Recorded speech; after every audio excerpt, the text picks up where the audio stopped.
ગુજરાતમાં 2026ની વસ્તી ગણતરી 5 એપ્રિલથી શરૂ થવાની હતી, પરંતુ રાજ્યમાં યોજાનારી સ્થાનિક સ્વરાજ્યની ચૂંટણીને ધ્યાનમાં રાખીને સરકારે આ કાર્યક્રમને હાલ માટે મોકૂફ રાખી દીધો છે.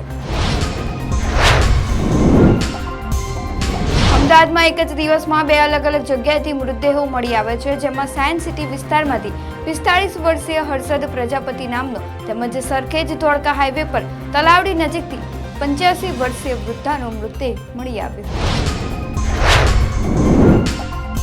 આપ સાંસદ રાઘવ ચઢ્ઢાએ રાજ્યભરમાં ડેપ્યુટી લીડર પદ પરથી હટાવવાને લઈને પ્રથમ પ્રતિક્રિયા આપી. રાઘવ ચઢ્ઢાએ સોશિયલ મીડિયા પર શેર કરેલા વિડીયોમાં કહ્યું, મને ચૂપ કરાવવામાં આવ્યો છે, પરંતુ હું હાર્યો નથી.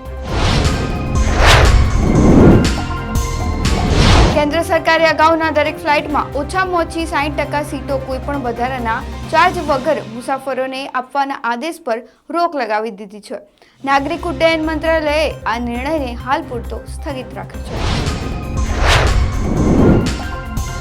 ગુજરાતમાં આજે અનેક વિસ્તારમાં વાતાવરણમાં જોરદાર પલટો જોવા મળ્યો હતો. ખાસ કરીને દેવભૂમિ દ્વારકા જિલ્લામાં આજે વહેલી સવારથી ગાજવીજ સાથે ધોધમાર કમોસમી વરસાદ નોંધાયો છે.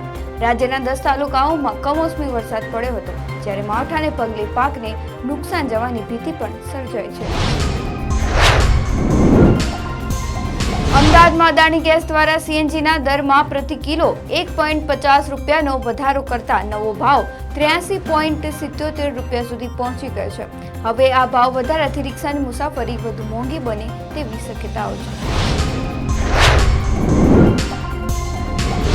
અમેરિકા અને ઇઝરાયેલે તહેરાનને પશ્ચિમ શહેર કરજ સાથે જોડતા મહત્વપૂર્ણ B1 હાઈવે બ્રિજ પર હવાઈ હુમલા કરવામાં આવ્યા હતા. તે સમયે ઈરાનના ટ્રાવેલર અને ગામના સ્થાનિક લોકો ત્યાં નેચર ડેની ઉજવણી કરી રહ્યા હતા.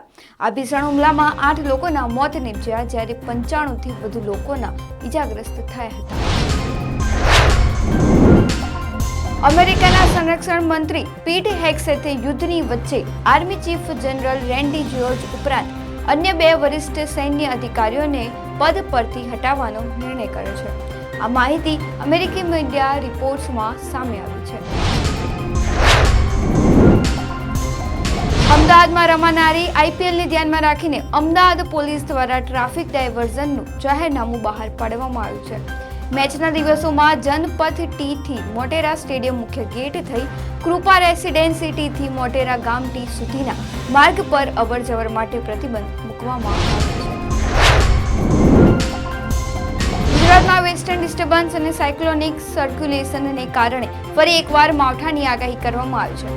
રાજ્યમાં 15 જિલ્લામાં ગાજવીજ સાથે વરસાદનું એલર્ટ આપવામાં આવ્યું છે. આગાહીને પગલે ખેડૂતો વધુ ચિંતાતુર બન્યા છે.